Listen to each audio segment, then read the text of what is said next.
Hello ladies and gents, welcome back to another bossing for bank video. In the last video I made a poll as to which boss I should do. Vorkath won the poll. However, Vorkath is a boss that I want to save until like the end of the series because there's only so many bosses and Vorkath's one of the best, so I want to do Vorkath near the end. Grotesque Guardians, the Gargoyle bosses, were the second most voted boss.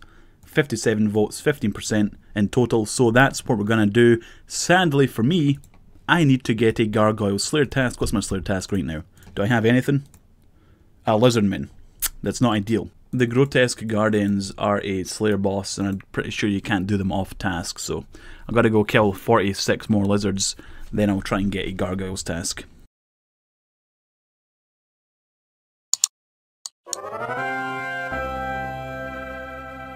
Come on, Gargoyles! Mithril Dragons, it's only 6, there's no point in cancelling that. I don't actually have a lot of points to waste. As you can see, I've only got 178 points. This might take a while to get a Gargoyle task. I can get 2 Lizardmen tasks, no problem, but not a single Gargoyle task. Hey guys, welcome to Bossing for Bank Gargoyle Edition. In this video, I will be killing the Abyssal Sire, because I got it as a Slayer task. Oh, I just keep. The first kill in the video is a ruin pickaxe, some coins, and some dust. In the Bossing for Bank videos, we have a little bit of a running tradition. It is setting profit goals for each boss. And in this video, the profit goal is 0 GP profit. The Gargoyle boss is one of the worst bosses to do for money. Doing regular gargoyles gives you more money per hour than the Gargoyle boss. Setting a profit goal isn't a good idea in this video due to the low amount of profit made from this boss. So instead, we're just going to go for it. We're just going to go balls to the wall and kill the thing. See what happens.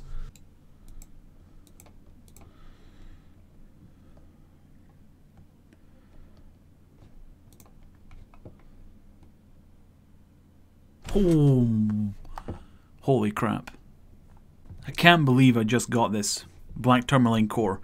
This is a 1 in 1000 drop, and I've had it twice. I got it when the Grotesque Guardians first came out, and I got it now on 63 kill count. That was a 3 minute and 7 second kill, and my personal best is 3 minutes and 6 seconds. I was 1 second off.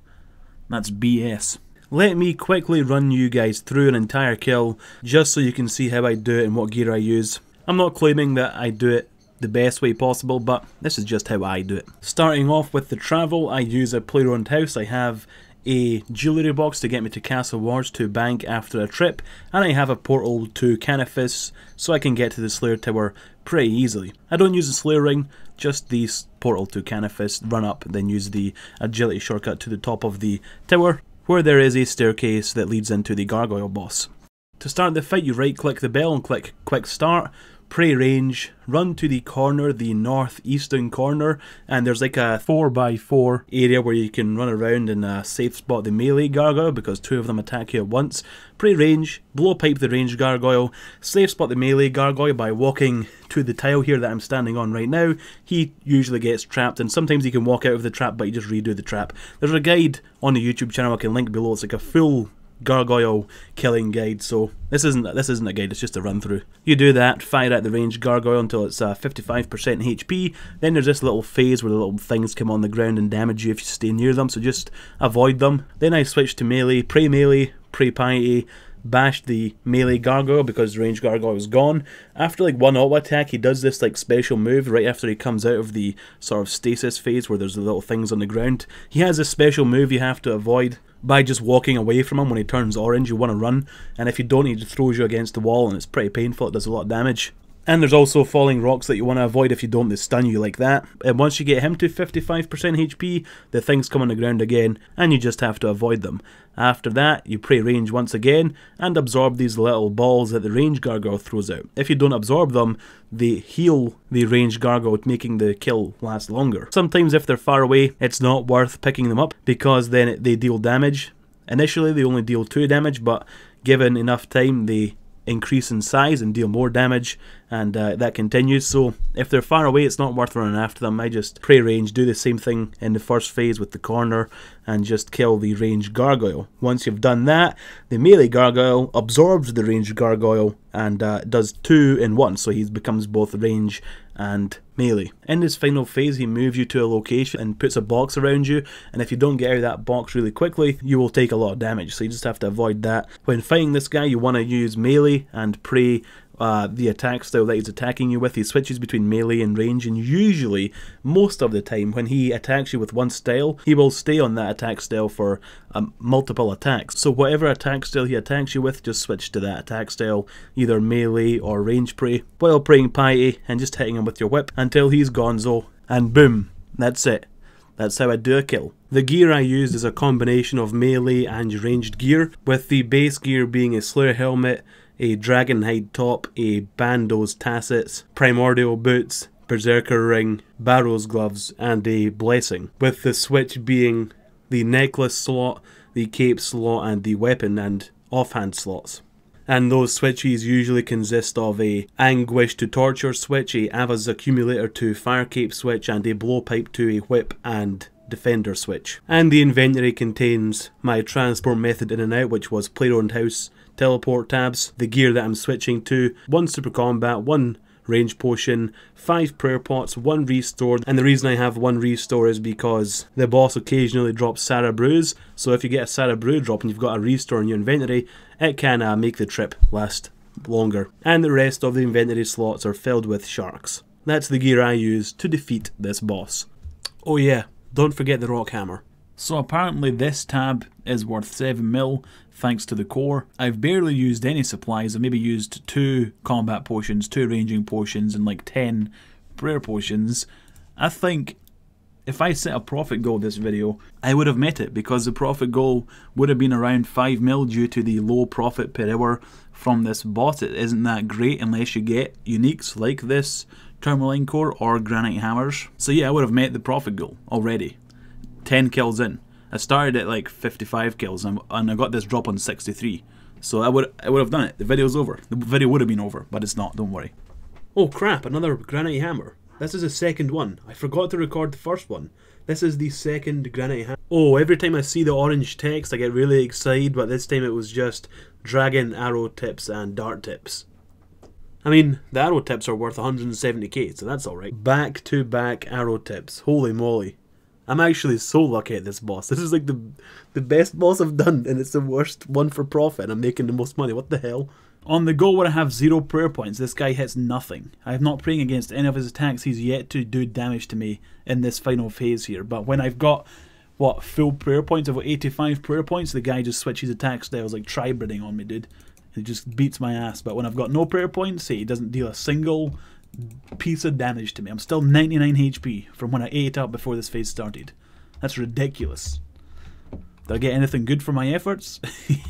Hell no. Bom, bom, bom. New PB, boys! New PB! Look at that. 2 minutes and 55 seconds. I beat the PB by 1 second. I hope I cut out the part where I wasn't singing. The first kill in this video took me to 55 kill counts, so I've done about, well, I've done exactly 115 kills. My plan was only to do 100. I kind of got a little bit carried away because it's pretty enjoyable. I'll do maybe like 10 more, just to see if I can get another item or something. Another unique, like the Granite Hammer, Black Tourmaline core preferably. Yeah, I got a little bit carried away because this boss, I do find it enjoyable. There was admittedly a little stint when I was on like the 100th kill, and I was like, holy crap, this is the most boring thing ever, because I was doing it like for 3 days straight. I sort of overcame that, and I'm now enjoying it. If only there was a better drop table. And last night I was on the Discord, which is in the description below, by the way. You can join the Discord server for the clan chat, join, you know, do all that stuff. I was speaking to some guys and they said that the dev team are looking to rework or buff the Gargoyle drop table, and I've just spent like all week killing about over 100 gargoyles, like 115, soon to be like 125 gargoyles. They're gonna buff the drop table, or they're gonna change it anyway. Oh, I'm talking, so I got hit by that thing. Doesn't happen often. I find it when I'm recording or on stream, I do way worse than I normally do. when playing RuneScape or doing bosses and stuff. That's why you don't always or don't often see me talk like this while I'm doing the boss. Usually it's just like some other narration or something like that. Like I'm not even praying. I'm so bad at multitasking, I just don't know what I'm doing. I just forget to do stuff. I'm actually terrible at it. There we go, look, I stop speaking and I kill it no problem. Easy peasy. Oh shit, I can't say the K word. And I can't say the S word. Damn, I'm gonna get demonetized. If you say the K-I-L-L word, demonetized. It's too violent. If you say the S-H-I-T word, it's vulgar. Demonetized, dude. 9 more gargoyles to go. 8 more to go. Just got 73 array bars. Haha, 73. Haha. Fucking kill me. 3 more to go, baby. Granite gloves. Holy moly. Our second last kill. We've got 1 more to go. We got granite gloves, an extra 400k drop for the tab. That's the first pair of granite gloves, couldn't say that I've had from this boss. 2 hammers, 1 pair of gloves, 1 tourmaline core. What can we get on our very last kill? Here we go. Here it comes, the very last gargoyle boss kill. What did we get for the final kill? A couple of death runes and potatoes. I don't need those mushroom potatoes, but screw it, I'll pick them up anyway for the GP. And now it's time to go to the bank and see the tab. See how much money we've made. I've got the supplies on a spreadsheet. I know how much supplies I used, how much blowpipe darts and scales, and I know how many potions, all that kind of stuff, so I can get a very accurate reading of the profit made.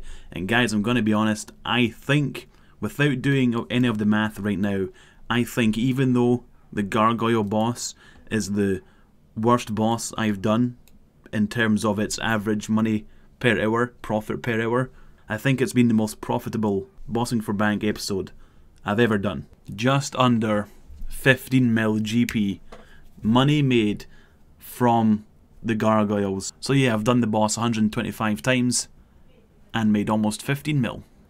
What I have here is my supplies that I've used to kill gargoyles. I've taken into account the blowpipe supplies, and this is everything I used. I used 3 mil worth of supplies for the gargoyle boss and 125 gargoyle kills, which seems like a lot. It does seem like a lot of GP for only 125 kills. That is a lot of GP. The way I know this is the amount of supplies I used is I took a note of all the supplies I started off with before starting the gargoyle boss. So here's all the supplies I started with. Then I took note of how many were in the bank, and this was the difference. So those are the ones I've used. These are supplies I used. I haven't filled in the outputs yet because I have it all in one bank tab. So now let's see how much money we've made by selling all the loot. The gargoyle boss does drop raw coins, which I've stacked up here in the bank. And the way I done that is when I got my first coin drop, I just turned my entire cash stack into platinum tokens so it wouldn't overlap. So everything here is drops from the gargoyle boss. As I'm withdrawing all the items, I'm marking them down in the spreadsheet, so if I wasn't super lucky and get the code drop, I would have made 7.85 mil, which means I would have made about 4.8 mil profit in this video in 125 kills, which is actually not too bad. Those hammers did make up 1.5 mil though, selling those 2 hammers. Now let's sell the black tourmaline core. It's worth 6.8 mil. That's pretty good. I don't want to decrease the price whatsoever. Let's see if it sells like this. There we go. Oh my god, it sold for 8 mil. It's 6.8 mil in the Grand Exchange, but it sold for 8 mil? Holy moly, that's even better than I expected. That's 15 mil raw cash, raw GP made. Dude, that looks good. Getting a green cash stack from a bossing for bank video. Let's deposit the 3 mil supply cost, and the total profit made is 12 million GP. The most money I've made, I said it before, the most money I've made in a bossing for bank video comes from a boss I only killed 125 times, and the boss is known for not having good drop table. It's probably going to get buffed, and when it does get buffed, I guess I could make another bossing for bank video and hope to get the core. But really, it was the rare items that I got that really made this worthwhile. That's amazing. I love it. And I also got 9,465 granite dust, which means I can turn 9,465 regular cannonballs here into granite cannonballs, which have like a +5 max hit, which is not bad. So I guess if I'm doing cannon tasks, this makes it a little bit easier. Too bad you can't sell this stuff, but it is pretty handy to have. So here is the spreadsheet. Some people like seeing this thing. The reason the potatoes, combat potions and range potions have the non-applicable thing there is because I would use them while killing the gargoyle boss, so I didn't really have those stacked up or anything. I didn't really sell any of these. But I did get every drop in the common and uncommon drop table. Sadly, I didn't get the granite ring. If I didn't have an elite clue in the bank, I would probably have gotten an elite clue. Maybe. I got the black tourmaline core in the very rare tab, not the pet, and not the jar of stone. I have a 26mm cash stack right now. I'm tempted to buy herblore levels with that, so I can do solo raids for a future bossing for bank video. And with that, it is time to end this bossing for bank video. Thank you very much for watching here to the end. I really appreciate it. And I would also appreciate it if you left some feedback, maybe a rating on the video and a comment. Thank you very much for watching, and see you next time.